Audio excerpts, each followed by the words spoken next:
bakobwa aduteye agahinda mbe mutoni wa cumbe mico myiza siwira rimwe mbe mutoni wa cumbe mico myiza siwira rimwe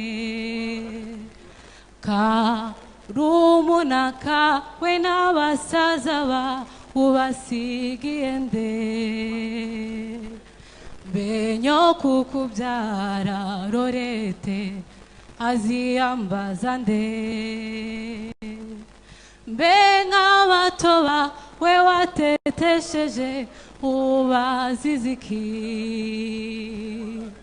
beriya nshuti yawe Lorete